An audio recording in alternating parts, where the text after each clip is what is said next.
बाजत रही थे। काला बतावा मैं तोरी मटकना, काला बतावा मैं तोरी मटकना, मन मोर मंजूरी नाचत रही थे। समझी गा मोर बोली हाथों गुटुर गुटुर लागत रही थी। समझी गा मोर बोली हाथों गुटुर गुटुर लागत रही थी।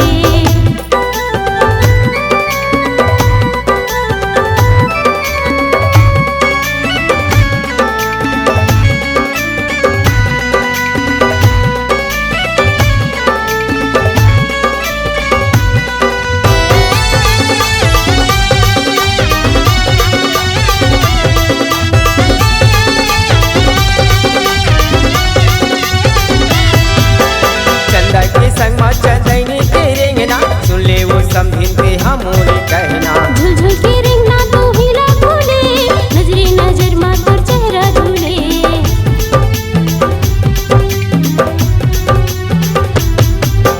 चंदा के संग मा चंदैनी के रेंगना सुन ले वो समझिन पे हमोरे कहना। झुलझुल के रेंगना तू हिला भूले, नजरे नजर मा तोर चेहरा झूले। नजरे नजर मा तोर चेहरा झूले। काला बतावा मैं तोरी मटकना,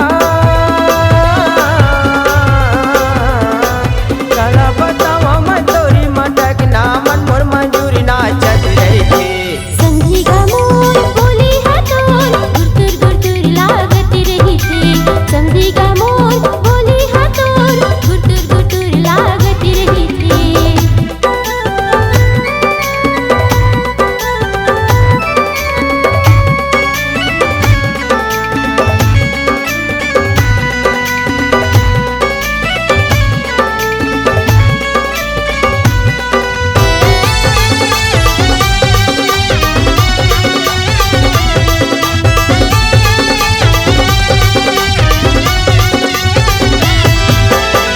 जादू तहा चलाए हवा, बैहा वो मोला बनाए हवा।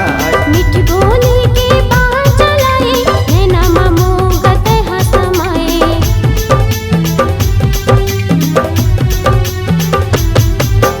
का जादू ते चलाए हवा, बैहा वो मोला बनाए हवा।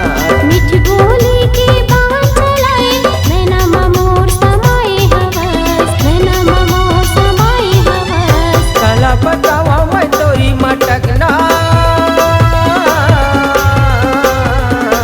काला बतावा मैं तोरी मटकना, मन मोर मंजूरी नाचत रही थे। समझी गा मोर बोली हाथों गुटुर गुटुर लागत रही थी। समझी गा मोर बोली हाथों गुटुर गुटुर लागत रही थी। छुनुर छुनुर बाजत रही थे। गुटुर गुटुर लागत रही थी। छुनुर छुनुर बाजत रही थे। गुटुर गुटुर